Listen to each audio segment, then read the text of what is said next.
Welcome back to the Daughters of the Moon podcast. We're very grateful that you can join us for another week. We sure are. Got our lines. We're really grateful that we have Martin Rutte with us today. And Martin is an international speaker and management consultant. Is a president of Livelihood Consulting with offices in Charlottetown, Prince Edward Island, Canada, and Ranchos de Teos, New Mexico, USA. Martin has worked with such organizations as the World Bank, Sony Pictures Entertainment, Southern California Edison, Virgin Records, Esso Petroleum, and London Life Insurance, helping him expand their outlook and position themselves for the future. Martin's newest book is Project Heaven on Earth. This are 3 simple questions that will help you change the world easily. He helps you discover what heaven on earth is for you and what simple, easy, concrete action you can take in the next 24 hours to begin making that real. He's presented workshops and given talks on heaven on earth in US, Canada, England, Germany, Brazil, Mexico, Spain, Sweden, and Costa Rica. And so welcome, Martin. It's really great to have you on our podcast. It certainly is. Thank you, Kim. Thank you, Barb. Good to be with you. Yes. So can you tell us a little bit about your spiritual journey or your journey of how you got here and writing this book and doing the things that you do? Well, like the two of you, I'm Canadian. I was born and raised in Hamilton, and I was always interested in vision, which is interesting from Hamilton, steel town. Not a lot of people talked about it there, but I was always interested in vision. And I met a guy at a yoga retreat in early 80s, and he was doing this course about vision and responsibility and commitment. And I was just really fascinated by it. I went to Chicago, took the course and said, that's it. And they trained me to be a trainer in this course called the Success Factor. And it was about how you could either plan from your mind, from what you thought was possible, believed was possible, or how you could plan from your soul, from your deep heart and soul. And that allowed you to do things that were beyond what you believed possible. Well, I'd never even heard of anything like that. And that really opened an entirely new door for me. So I started doing his course back in Toronto, and that people asked me, would you come to my company and talk about vision, which I did, and would you consult with my company about vision, which I did. And so my whole practice, both in personal development with people, in terms of doing courses, and also in terms of consulting, had to do with vision. Then in the late, the late 80s, I guess, I went into, late 70s, I went into a real funk. And I didn't know why. And I went to this Augustinian monastery, which is interesting. What's a Jewish boy doing in an Augustinian monastery? Because Jews don't have retreat centers. And I had a very deep and profound epiphany experience. And I got that, the phrase that came into my head was, it's about God. And I knew that answered this question about, I felt like my life had at that point been tongue and groove that was separated, and now it was connected.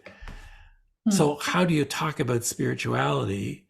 Because everybody thinks you're trying to proselytize, trying to shove, I know what spirituality is, and you, right? Yeah. And you don't. And so I discovered ways of doing it in which I said, look, what if we looked at spirituality in the workplace as an inquiry, not as an answer? That if it's something that you're interested in doing, we could talk about it. And if you're not, we'll drop it.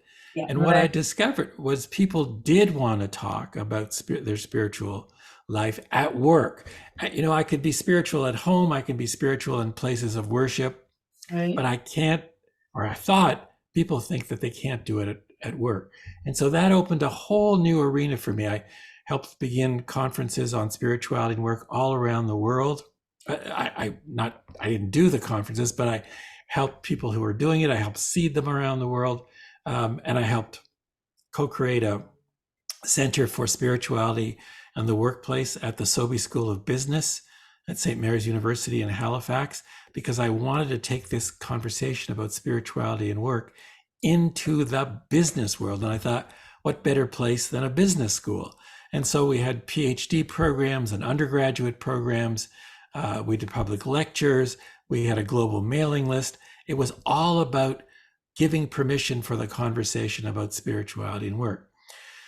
Right. Then in about 85 or something around there, I was going to do a talk at a keynote address at a conference on spirituality and work in Santa Fe, New Mexico. And I had this thought, if every business in the world is spiritual, is that what you want? I said, not really, because business is the temporal power in the world. If we could transform business, because it has such leverage, we could transform the world. And then this thought popped into my mind, oh, you mean heaven on earth. And I can remember sitting there going, you can't say that. And I thought, why not? I can talk to you about hell on earth, can I? The Israeli Hamas war, the Palestinian issue, the Ukraine-Russia issue, the immigrants, the environment, AI, the threat, God forbid, of nuclear weapons and nuclear war. All of that stuff, those hells on earth, we can talk about. Right. But why can't we talk about heaven on earth? And that began this really deep inquiry into what am I talking about here? So let me just stop there and see if you have questions, because I'll continue about what I did with that inquiry. Yeah, I think that's right. What you're saying with the heaven on earth is because we don't talk about that, right? It just seems like society goes more to this negative connotation and that's the norm and that's okay. Yeah. And we just, we do that. And I think your concept of heaven on earth and bringing that forward to talk about openly with people is a good thing. It is a really good thing. I think it puts a different spin on humanity as well, because I believe what you focus on is what we bring about. So I feel Kim, you said it exactly. What we focus on is what we bring about. So I began this inquiry. So what's heaven on earth? I had no idea what I was even talking about. Truly, I just knew from an intuitive resonance sense that there was gold here, and that in fact this was the next phase of my life.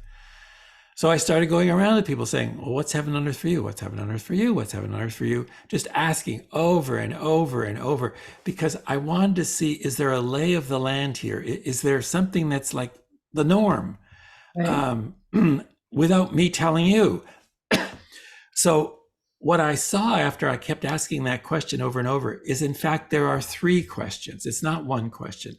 And so I'd like to ask each of you the 3 questions, and I'd like the viewers or listeners to please pause the video and answer the question for yourself after I ask it, because it'll make it much more powerful engagement for you. Okay, so question 1. Recall a time when you experienced heaven on earth. Recall a time when you experienced heaven on earth. What was going on?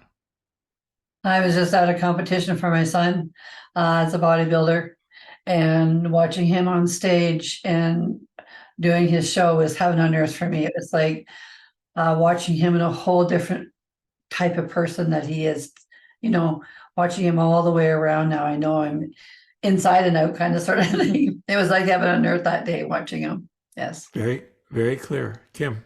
Yeah, I think for me, one of my greatest memories probably was spending Christmas with my 2 boys and having dinner and playing games and just having that real bonding time with the laughter and just that family energy. Yeah, beautiful. Very good.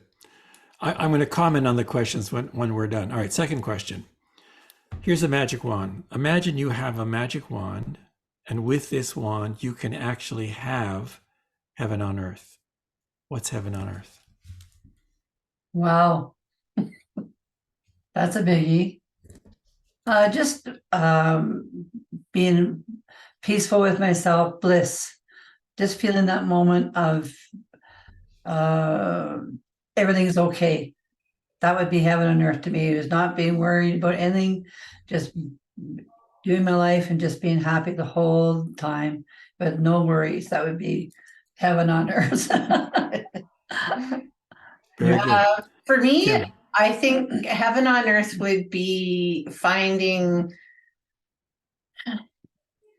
on earth for me would be a lovely cabin in the mountains, with my husband and well, she's about to move out, but with my husband in the mountains, with a lot of laughter and having family coming to visit and pursuing my dreams and passions that I hold dear. You really took it to another dimension. I know. Very good. Very good. All right. Third question. What simple, easy, concrete step will you take in the next 24 hours to have more of that or to begin having that?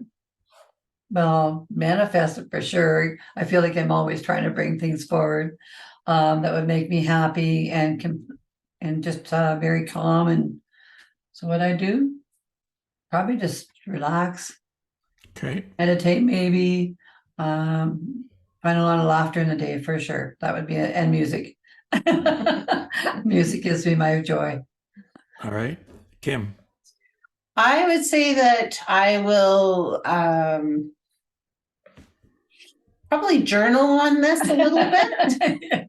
So that's my thing. Yeah. Journal on it and put forth kind of more concrete about that vision that I want to have, so that I can use that in my meditations and in my journaling going forward to do that, as well as, reiterate and talk to my husband and say, this is my dream and passion. Are we on the same page, and how are we going to get that?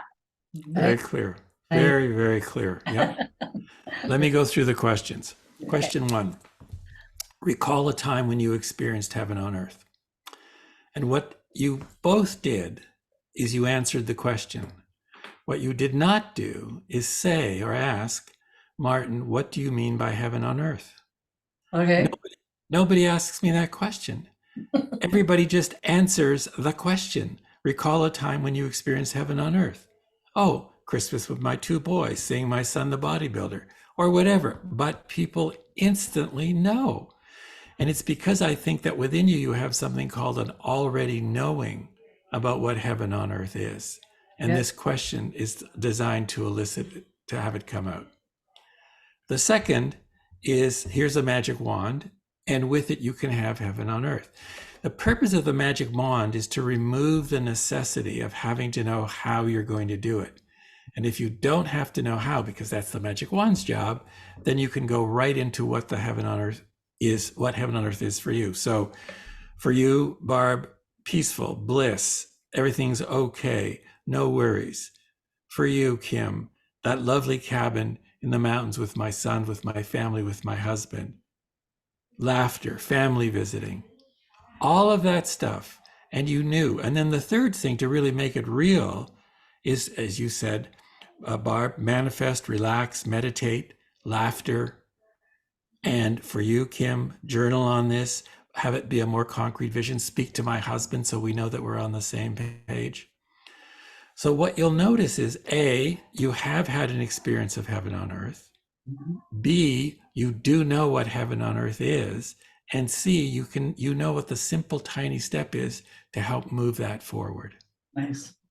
Yeah, I like the concept of the magic wand, because I think we get in our own ways too often with stuff like that. And when you're asked that question and you have to give your answer without that magic wand to sort of say, this is going to happen Yeah, for you, yeah. right? Which gives us belief, which I think is magical and wonderful. Because I think when we were children, we believed in those kind of things and we didn't need the magic wand back then per se. And now as adults, we've put so much garbage into our minds that we've taken away just being able to live freely and believing in that. Let the magic happen. Let the magic happen. We can talk about belief later, because I don't think it's necessary to believe this, which is really, well, let's talk about that now. Okay. Because for many people, the presumption is you need to believe that you can do something in order to do it. But it's not true. Can we put this on pause for 1 second? People are screaming outside my door. Yeah. Hold on. So the point being that A, we have had an experience of heaven on earth without even notice I didn't define it. That's what always astounds me. I never define what heaven on earth is, and people answer. And the secondly, the magic wand, which allows you to just freely go for it. And third, the question, what simple, easy step am I going to take? Now, let's go back to the notion of belief. Most people think, or many people think, that in order for you to do something, you have to believe that you can do it. But what if what you want to do is outside of what you believe is possible? For example, what if you want, my current favorite, heaven on earth in the Middle East? Well, that's impossible. The Jews blame the Arabs blame the Jews. You don't understand the history, Martin. Well, here's this evidence. What about this? What about that? What about this? So we think that we need to believe that we can do it rather than committing to it, to saying, okay, I'm in. How am I going to do it? I have no idea. When I started this, I had no idea how I was going to do it. I just knew that this was the next phase of my life. Same for us. Same for you, right? And so that allows you, this is a really key phrase, to achieve beyond what you believe is possible. Or in today's world, and in today's world, I would add, for us to achieve beyond what we believe is possible. We've entered a new dimension of heaven on earth in which it's about we. If I experience heaven on earth alone, that's wonderful. But what about the rest of the world? What about the Middle East? What about all the refugees? What about the environment? What about, God forbid, the threat of nuclear weapons or the threat of AI? These are we problems that we has to solve. So it's now about we. I mean, you can see my passion about this. Yeah, well, and I think that's right. I have a question. So do you think even the most cynical person can believe in heaven on earth in your experience by this project that you've been doing? Good question. I would put it a little differently. So cynicism, yes. Skepticism, yes. I think skepticism is healthy. Cynicism is when you've really kind of shut down and think the whole world is screwy and there's nothing you can do about it. If we can get that individual to even touch on one aspect of heaven on earth, which they already know, and get them engaged in simple, tiny little steps to move that forward day after day after day. So what we're doing is we're building this sense of momentum, and they begin to see others around the world or in their sphere doing the same. The momentum starts to carry you. And so we have all kinds of projects going on around the world now, which we'll get into in a couple of minutes. But when people come back to me and say, well, I've done this, Martin, or I'm doing this, I'm doing that, it's like, oh my God, this is incredible. It inspires me, it inspires us when people start talking about what they're doing to help co-create heaven on earth. And I know it's working on two dimensions. One is the projects, which we'll get into. But also, if you go to Google and put in the phrase in quotes, heaven on earth 2022, and then heaven on earth 2023, or whenever you are listening to this, put in last year and this year, and watch the growth. Something is going on underneath the surface of humanity. The surface of humanity is all blah, blah, blah, blah, blah, the wars, the environment, da, da, da, da, da, da. When I started talking about heaven on earth 20 or 30 years ago, people were, you're nuts, it's impossible, get out of here. I don't get resistance. It's amazing to me. I don't get resistance anymore. People they're more willing to engage in a thought, i.e. heaven on earth, Right. that was impossible years ago, but which is so clearly needed in today's world. Because if we don't, I don't have to talk about it. Yeah. So do you think heaven on earth starts with us as a person, and then it spreads out to a universal love and consciousness in the world to create heaven on earth, like in the Middle East and with the environmental issues and some of that? But does it start at home first and then spread out? Yeah, we have to amplify it. So it's a very sublime question, because there's lots of dimensions, and let me explain.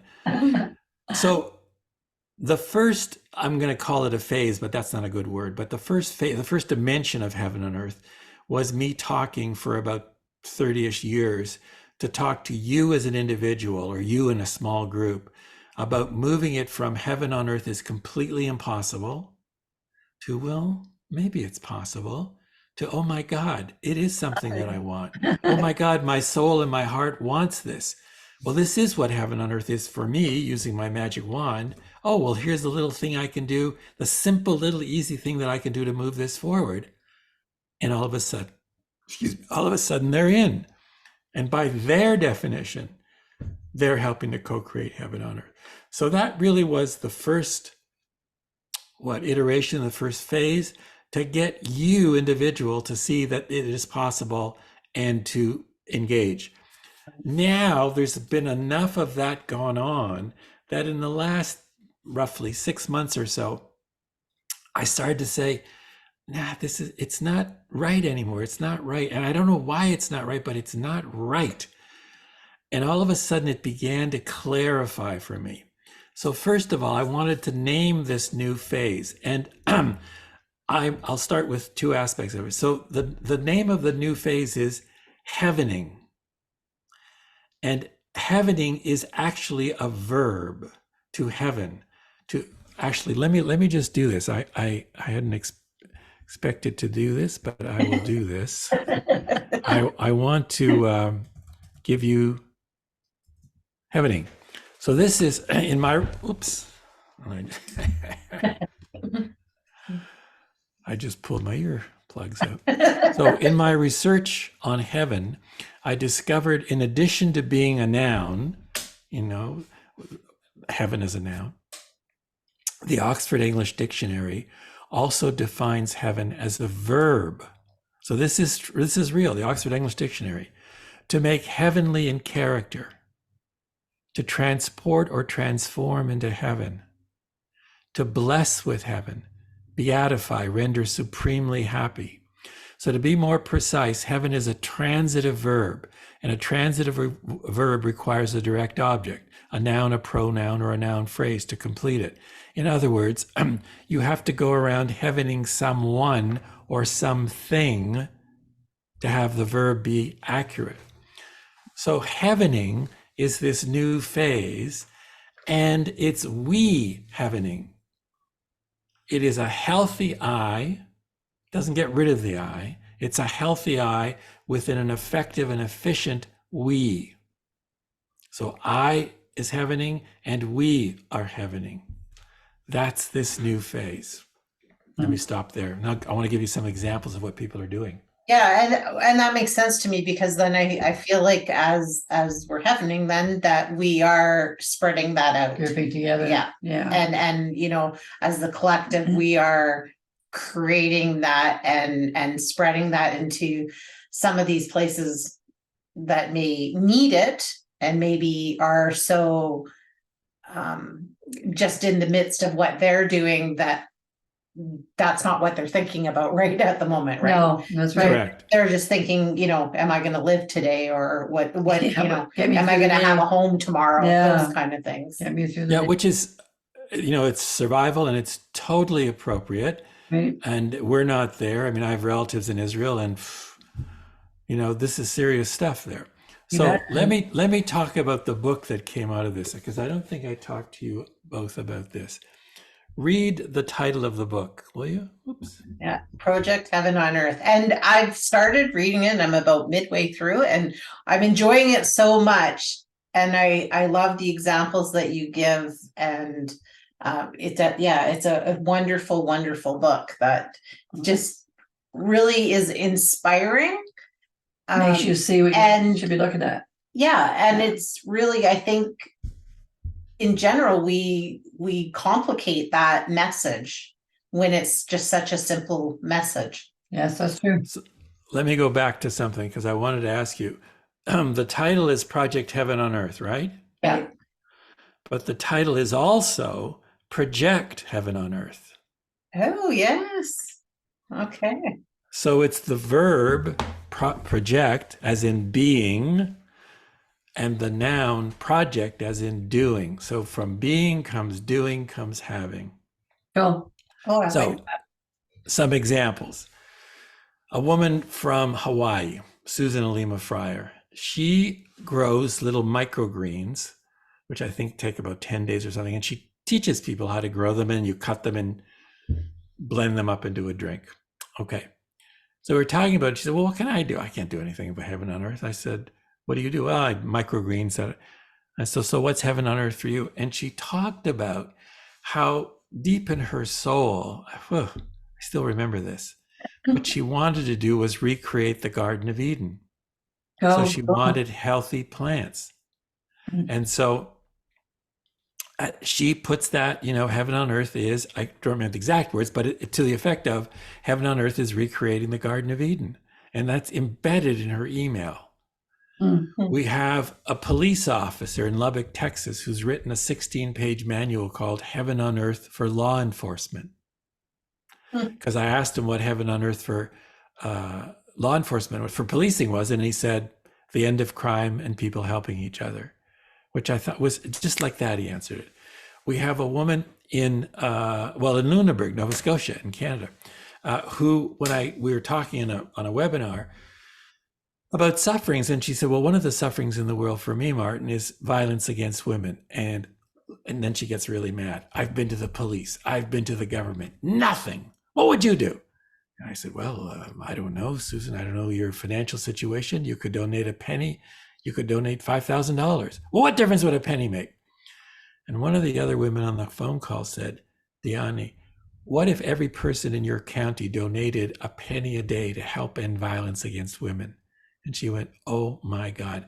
So they created a program where they took a little mason jar and put a picture of a woman on it, half her face bruised, beaten up, half her face bright, alive, with the light shining out. The name of the program, Making Change. And she asked people to donate a penny a day or more for a year. You couldn't put in a check for $3.65 and say, that's okay. No. A penny, a penny, a penny, a penny. They raised $2,500 from 2 counties in Nova Scotia. They took that to a group in Canada called Status of Women, who gave them $100,000 for each of the subsequent 3 years. And now when she talks to people, their first question is, what can I do to help? What difference would a penny make? A real estate agent, we were talking about sufferings in the world. And I said, is there a suffering that bothers you? Yes, homelessness. And she went white. I mean, you could see how deeply impacted she was by this. Well, what are you going to do about it, Brenda? Well, Martin, I'm a real estate agent. I work 87 hours a day. I'm in a relationship that takes another 87 hours a day, and I work 10 days a week, and you don't understand. Fine. What are you going to do? Oh, light bulb goes on. She goes back to her real estate office, sits down 10 agents and says, okay, here's what's going to happen. I'm asking each of you to agree to have $100 come off each commission check for any house or commercial building that you sell, up to a max, I think it was $1,200 a year. All you have to do is say yes, and the back office will look after everything else. They all said yes. Last I spoke to her, they had raised over $400,000. Wow. People know about her. They know about the real estate agents. A man in Gabon, Africa, now living in Montreal, when he heard this talk on Heaven on Earth, said, I got it. I've been waiting for this all my life. Africa is a heaven on earth continent. Whoa. And a woman in Austria.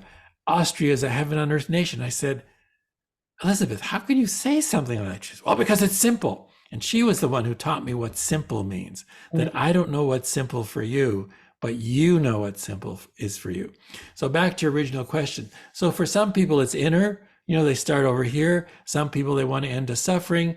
And we'll go in a couple seconds to the 7 gateways that I discovered. The point being that if this resonates with you and there's a project that you are drawn to, do it, because that's your contribution. So I have a woman in Mexico City who smiles at 2 people a day. That's it. That's her heaven on earth contribution. So it doesn't matter what it is, as long as it resonates with you and you feel drawn to it, and then you're off and running. Those are some of the examples. Right. Yeah. So do you think when you say, like, one of your questions to us was, what is something concrete that you're going to do within the next 24 hours to move yourself in that direction? So could you maybe give the followers some examples of some concrete moves that they could make? No. Oh, you don't want to do the work for us. Exactly right, Karen. Exactly right. When I ask people, what's heaven on earth, or recall a time when you experienced heaven on earth, and they ask me what heaven on earth is, I never answer the question, because that removes the necessity of them searching inside. What I found consistently is when you answer question 1 and question 2, by the time you come to question 3, you'll know what the simple action is. It has to be simple, easy, concrete, something that you know you can do, that you'll be successful at. And they'll go, oh, well, I can do so. That's it. Well, I can do, that's it. Because it doesn't matter. My wife and I had this disagreement years ago. When we were living in New Mexico, she volunteered for this group called Many Mothers. So a woman has a child, and this volunteer agency will send another woman into your house, and she'll do whatever you want. Whatever you want. Wash the dishes, sit with another baby. What else did she do? Took a child for a walk, or told another child's story. All kinds of things, whatever the mother wanted, right? And my wife said, well, look, I'm doing these simple little things for a woman who's just had a baby, and you're out there doing heaven on earth around the world. I said, no, it's the same thing. The context is the same. For you, that's your contribution to heaven on earth. For me, this is my contribution to heaven on earth. That's the difference. Yes, it is. Yeah. It is. Yeah, it definitely is. And I think we all have it. Like, I even know for us, like when we started this podcast, it kind of really just bloomed into such a passion project that, And it still is. And it still is, Yeah. where we get to talk to people and spread basically what I would consider heaven on earth, because we're spreading that news and that opening up for people to find their way out of the dark and into the light, and just look at all these different things that you can do and open their minds. And so it's just such a passion project for us. It is a passion project because people are so different. And because they're so different, that's why we need so many different people to talk about how they find their spirituality, how it gives them that feeling of wonderful bliss, excitement, all of that. So we just keep learning and learning and learning as this keeps going on. And we're so blessed. That's a lovely word. Yeah. That's the other thing that I'm discovering. There are a lot of people out there doing incredible work. Yeah. Incredible work. I talked earlier about heaven on earth in the Middle East, not for, right. Heaven on earth in the Middle East.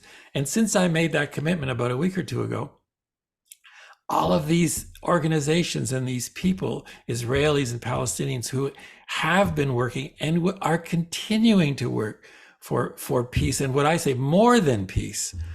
Peace is almost like the foundational. We want opportunity, we want security, we want safety, we want children to be looked after, given, we want futures for people living in this land. That's heaven on earth in the Middle East. And, we think, well, it's impossible. No, look at Germany and the Jews. That's pretty well cleaned up. Look at Northern Ireland and Ireland. Oh, we can never get along. Catholics, I hate the Protestants. Protestants, I hate the Catholics. There's still some dislike. I was there in the summer. And there is peace. Hello. Colombia with the FARC rebels. Peace. Yeah. It is possible. South America is the first continent that has no wars. There are no wars going on in South America. Incredible. Yeah. So stuff that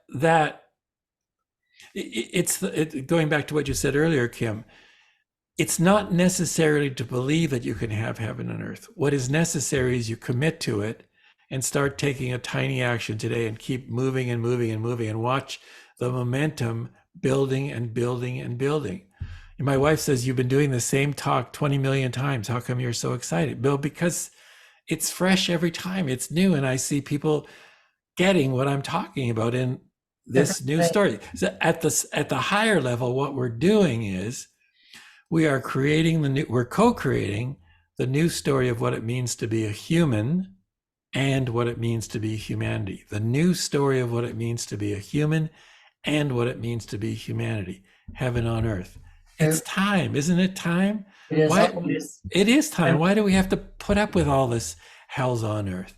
That's not, where is it written that it has to be that way? It doesn't. And we know, my wife and I, when we travel to Europe, go into these incredible. I remember the Cologne Cathedral, or the Cathedral in Milan, and you see what can happen when people get their act together and work together to build something. Right. This is about building this new collective cathedral. I just made that up. I like that. This new collective cathedral. That's what we're doing. Yeah. And I like that too. And I think that's good. And it's lovely to bring this, because when you ask those questions, and I know when I was reading the book, I was I was reading, so I wasn't doing the thing. So I think that's great that you said that to the followers, like, pause this and do this activity, because just doing it here today instead of just kind of reading and bypassing it brought a lot more clarity into my mind about, maybe some things that I'd like to do moving forward. And through this conversation of just inspiring of how small acts create such change. Beautiful things. Yeah. Yes, it is. That's all. It is. Small acts, a penny a day. That doesn't make any difference. It does. Yeah, no, it does. So let me tell you where the smiling at two people a day, the woman in Mexico City. Let us suppose that I've asked the two of you the 3 heaven and earth questions. And tomorrow you make a commitment to me that each of you will ask 2 people the heaven on earth questions, and you will ask them to ask, and so on and so on and so on. So all you have to do is ask 2 people that have never been asked. And let's say everybody agrees to do it. How long would it take to cover the 8 billion people on the world? Not very long. Yeah, that is amazing. Like, that was really amazing when I was looking at those in your book there, and it was like 32 incredible. days. 32 days. That's it. Wow. I mean, I did that exercise about 5 or 6 times. I didn't believe it. No, it can't be 32 days. Because day 1 is 2, and day 2 is 6. It's 2 from the first day plus 4 from the second day. And then day 3 is 14, because it's 2, 4, and 8. Right. And yeah, that's amazing. Yeah. And like again, that's just a small thing if you're only doing it for 2 people. That's right. And it's not a big, because that's I think the thing with people nowadays is to do 2 people is that's only 2 people, right? If you had said, can you do like 10 or 12 people, it's like, oh, that's one more thing on my plate that I just I don't have time for. I can't make space for that. And how do you move forward? So the 2 is an easy do. Very easy. But the key word here is simple. Yeah. It has to be something simple, easy, concrete in the next 24 hours, and that you'll be successful. Well, I can ask 2 people the 3 heaven and earth questions and ask them to ask 2 more people each the next day. Yeah. Easy. Yeah. Yeah. Because then you see what happens is you're in. Right. By your definition. Yeah. Right. Yeah. So you talked about 7 gateways. Can you quickly tell us what those are? Yes. So as I asked the 3 questions hundreds and hundreds and thousands of times, I began to see these patterns in the answers keep coming up and up and up over and over again. And I thought, wait a minute, what's going on here? Because they kept coming up consistently. So there are 7 gateways. The book, Project Heaven on Earth, on Amazon, begins with the 3 questions, begins with talking about we need to co-create a new story. And then it goes into these major 7 gateways. Gateway, I don't want to say gateway number, but a gateway, because it depends on what resonates for you. So a gateway is inner. There are those people who say the way you create heaven on earth is created in here. You create it in here, it will show up in the world. So those people do seminars, they do workshops, they do therapy, art, walking in nature. They clean up all the stuff in their life that's not heaven on earth. They expand the stuff in their life that is heaven on earth. So that's inner. Then we have values. There are those people who say, when we get the value of love or harmony, or my wife says joy, there are people, we all know in our lives who, for example, when my wife walks in the room, you're going to feel joy. That's it. Or harmony. Those people think that by having that value globally expressed, that will be heaven on earth. That is heaven on earth. Then we have people who say heaven on earth is relationships. Relationship with myself, with another, with others, with God, the divine. And so they clean up those relationships that are hell on earth, and they expand in each of those relationships the heaven on earth. Then there are people who say, well, wait a minute, what about the external world? What about the sufferings in the world? And for those people, there's usually a major suffering like hunger, war, disease, slavery, trafficking, drug abuse, lack of proper housing, lack of proper sanitation. One of those sufferings will be key for them. And their belief is once that suffering is ended, all the other sufferings will end. Then there are people who say, what about the institutions of the world? What if the purpose of government, law, religion, media, healthcare, business, what if the purpose of each of those institutions was to help create heaven on earth? What would they do? What would they not do? Yeah. Then we have people who talk about their nation. My friend Elizabeth, Austria is a heaven on earth nation. Here in Prince Edward Island, we have a group of people who say Prince Edward Island, which is a province, Canada's first heaven on earth province. We have a woman who's done that for Denmark, a woman who's done that for Hungary, for Croatia. And then there are people who say, no, this right here, right now, this is heaven on earth, but our belief that it's not is what keeps us away from experiencing it. So those are the 7 gateways. You don't have to remember them. They're all in the book. And the book then takes you through each gateway. The book is not really a book. It's more like a blueprint, a journey, a voyage, so that when you end, you're very clear. I got it. This is my heaven on earth project. And you'll know what it is. Oh, Yeah, I like that. yeah, very cool. I That like is it. very nice. So I'm excited because like I said, I'm about midway through, so I need to finish and get into the gateways and do that, and then that I'm excited about that. So can you tell our followers if you had to give one word of advice or something that you think that everybody should consider, what would it be if you had a message to give? I would say go to my website, or projectheavenonearth.com, or for sure buy the book. Answer the 3 questions and ask people in your family, your colleagues, and just listen for how clearly people already know what heaven on earth is.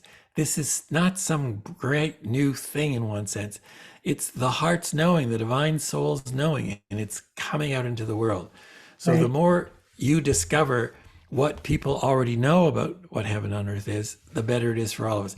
Oh, and one piece of advice, don't ask the question, what is heaven on earth for you? It's too big a question. Go through each of the 3 questions. It's much easier. Recall a time when you experienced heaven on earth. What's heaven on earth for you? Here's a magic wand, and with it you can have heaven on earth. What's heaven on earth for you? And then the 3rd question, what simple, easy, concrete step will you take in the next 24 hours to have more heaven on earth? Asking it in those 3 questions, I'm telling you, it's very powerful because it gets people naturally into it. And what we're doing is we're not imposing heaven on earth. You notice I didn't say, this is heaven on earth and you got to do my answer. That can't work. But it's evoking the heaven on earth already knowing within you. That's a long answer to a short question. I love it. So can you tell our followers where they can find you? They can find me on projectheavenonearth.com, projectheavenonearth.com. And I want to put in a specific plug for the book. I'd ask you to go to Amazon and buy 3 copies of Project Heaven on Earth. Why 3? One for you, one for somebody in your life right now who you know needs this book. And just think of, for a second, who's that person? And one for somebody who's going to come into your life, and that book will be totally perfect for them. The other thing is, I have this thing called the Case for Heaven on Earth. When you buy 20 copies or more and send me a receipt from Amazon to martin@projectheavenonearth.com, martin@projectheavenonearth.com, I'll do a free webinar or a free Heaven on Earth consult for you. Nice. Oh, very nice. Very nice. Very nice. Well, we have appreciated having you on here and giving this message, because we feel like it's a really important message Sure to is. get out Sure to is. the world. And, just these simple things that we can do to create heaven on earth, I think is a beautiful message that people love to hear. So thank you so much for joining us. Yes, thank you very much today, for being here today. It was beautiful. Yeah. Yeah. Thank you, Kim. Thank you, Barb, very much. Please come again sometime. Thank you. We thought of it. Thank you. Thank you. And everybody, we will see you next week. We sure will.